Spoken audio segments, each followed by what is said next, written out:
हीअ आकाशवाणी आहे। हींअर रवां श्याम दामोणी खां देश विदेश जूं ख़बरूं ॿुधंदा।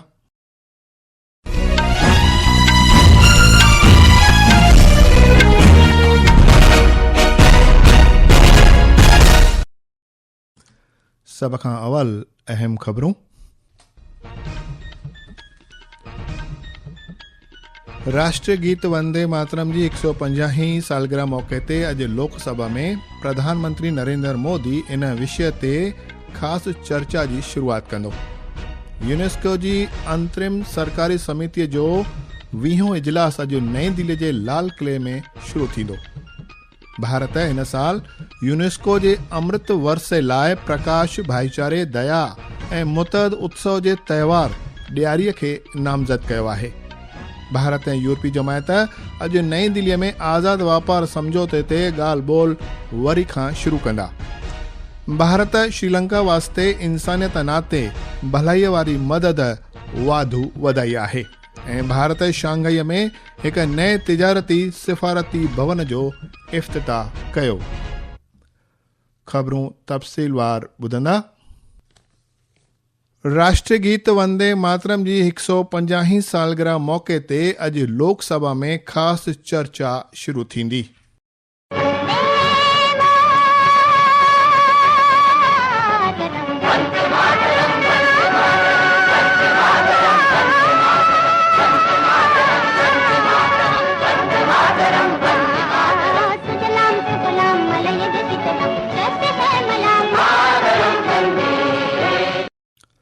बाइख्तियार ज़रियनि मुताबिक़ प्रधानमंत्री नरेंद्र मोदी लोकसभा में इन चर्चा जी शुरूआत कंदो।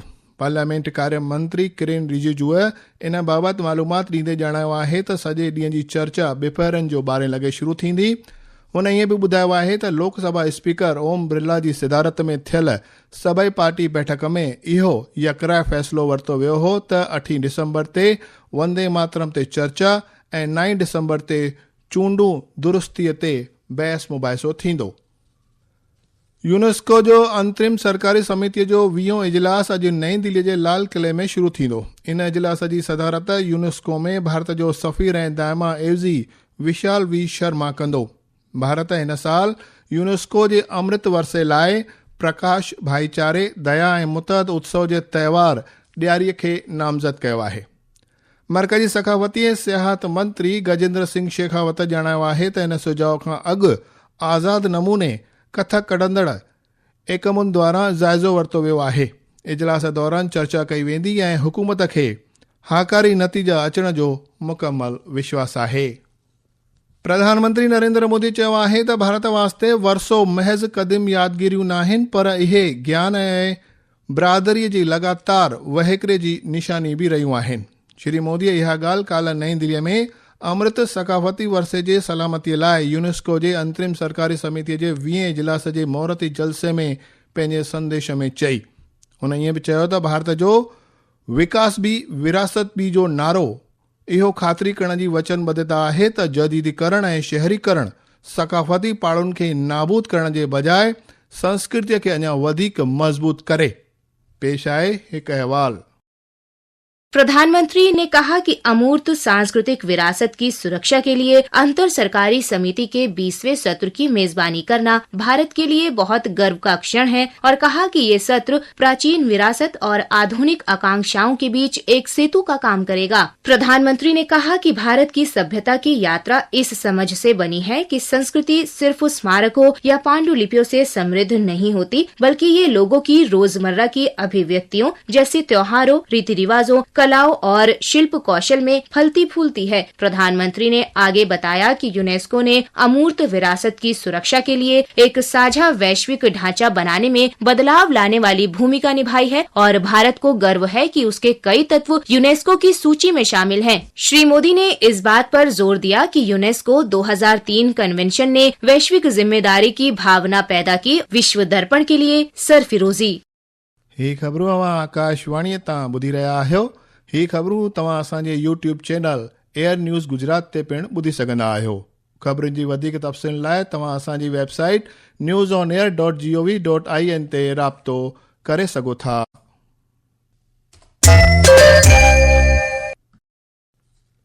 भारत ऐं यूरोपी जमायत अॼु नई दिल्लीअ में आज़ाद वापार समझौतो ते ॻाल्हि ॿोल वरी खां शुरू कंदा। 2 ॾींहनि जी ॻाल्हि ॿोल वारो इजलास अॼु खां शुरू थींदो, जेको यूरोपियन संघ ऐं भारत जे दरमियान मज़बूत माली रिश्तनि नातनि खे अॻिते वधाईंदो। भारत में यूरोपी संघ जे सफ़ीर हैरवे डेलिफोन भारत जे आलमी सालियाने सम्मेलन 2025 खे ख़िताब कंदे चयो त मौजूदा साल में मज़ाकरात हिकु इख़लाक़ी तौर नए तबिके जो एवज़ीपिणो करे थी। Goa police Arpora night club में लॻल ख़ौफ़नाक बाहि खां पोइ क्लब जे इंतज़ाम कंदड़नि ऐं 3 कर्मचारियुनि समेत 4 माण्हुनि खे गिरफ़्तार कयो आहे। अव्हांखे ॿुधायूं त हिन बदनसीब वाक़े में 25 ॼणा अजल जो शिकार थिया हुआ ऐं 6 ॼणा ज़ख़्मी थिया हुआ। पेश आहे हिकु अहवाल।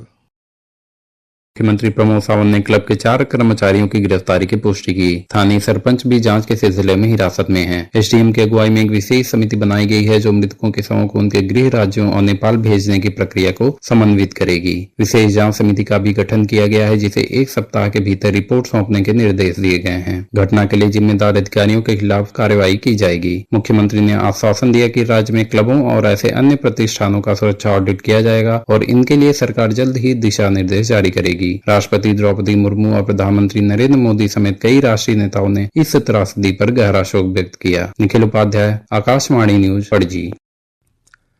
भारत शांघाई में एक नए तिजारती सिफारती भवन जो इफ्तिताह कयो आहे, जंहिं ज़रिए चीन सां आर्थिक जुड़ाव अञा वधीक मज़बूत थींदा। इन तिजारती सिफारती खाने जी 32 सालनि में पहिरियों भेरो तब्दीली थी आहे। मिलियल अहवाल मूजिबि इहो दफ़्तर वॾो ऐं वधीक जदीद बि आहे। इन सां शेवाउनि में दुरुस्ती ऐं प्रांत में भारत जी हिसेदारी जी मज़बूत थियण जी उमेद आहे। तिजारती सिफारती खाने ॼाणायो आहे त इहो क़दम प्रधानमंत्री नरेंद्र मोदी जी शमूलियत विकास जे नज़रिए खे उजागर करे थो। भारत श्रीलंका लाइ इंसानियत नाते भलाई वारी मदद वाधू वधाई आहे, जीअं त मुल्क गुज़िरियल हफ़्ते आयल वाचूड़े वारे तूफ़ान सां थियल तबाही खां उभरण लाइ जदोजहद करे रहियो आहे। भारत केतिरनि ई बुरी तरह सां मुतासिर ज़िलनि में लॾे आयल परिवारनि ऐं अवाम जी मदद लाइ आफ़त वारे वक़्त में राहत सामग्रीअ जी नई खेप बि मोकिली आहे। इन ॾिस में पेश आहे असांजे नामानिगर जो अहवाल। भारत ने ऑपरेशन सागर बंधु के तहत श्रीलंका को 300 मीट्रिक टन आपात राहत सामग्री भेजी है, जो तमिलनाडु से भेजी गई 1000 टन की सहायता का हिस्सा है। 700 टन सामग्री वाला एक और जहाज आज दोपहर ट्रिंकोमली पहुंचेगा। ये सहायता भारत के उच्चायुक्त संतोष झा द्वारा श्रीलंका के मंत्री वसंत समर सिंघे को सौंपी गई, जब ये द्वीपीय देश विनाशकारी बाढ़ के बाद हालात से जूझ रहा है, जिसमें 618 लोगों की जान गई और हजारों विस्थापित हुए। ऑपरेशन सागर बंधु के तहत भारत की मानवतावादी मदद निरंतर जारी है। अहमद मोइन फारूकी, आकाशवाणी समाचार, कोलंबो। मौसम विभाग छत्तीसगढ़, मध्य प्रदेश, उड़ीसा ऐं विदर्भ जे कुछ हिस्सनि में अॼु सर्द लहर जो अनुमान लगायो आहे। होॾां अंडमान निकोबार उपबेट, तमिलनाडु, पौंडेचेरी ऐं कराईकल में विझ चमकण ऐं गजगोर सां गॾु मींहुं वस जो इम्कान जणायो आहे। इन विच में ख़बर इहा बि आहे त राष्ट्रीय राजधानी खिते दिल्लीअ में हवा जी ख़ासियत बेहद ख़राब तबिके में पहुती आहे। बाइख्तियार ऐं वास्तेदार बोर्ड मुताबिक़ अॼु सुबुह 7 लॻे हवा जी ख़ासियत AQI 318 दर्ज थी आहे। आख़िर में ख़ासि ख़बरूं हिकु बार ॿीहर ॿुधंदा। राष्ट्रीय गीत वंदे मातरम जी 150 सालगिरह मौके ते अॼु लोकसभा में प्रधानमंत्री नरेंद्र मोदी इन विषय ते ख़ासि चर्चा जी शुरूआत कंदो। यूनेस्को जी अंतरिम सरकारी समितीअ जो 20हों इजलास अॼु नई दिल्लीअ जे लाल किले में शुरू थींदो। भारत हिन साल यूनेस्को जे अमृत वर्षे लाइ प्रकाश, भाईचारे, दया ऐं मुतहद उत्सव जे त्योहार ॾियारीअ खे नामज़द कयो आहे। भारत ऐं यूरोपी जमायत अॼु नई दिल्लीअ में आज़ाद वापार समझौते ते ॻाल्हि ॿोल वरी खां शुरू कंदा। भारत श्रीलंका वास्ते इंसानियत नाते भलाई वारी मदद वाधू वधाई आहे। आकाशवाणी तां सिंधीअ में ख़बरुनि जो इहो अंक ते समाप्त थियो।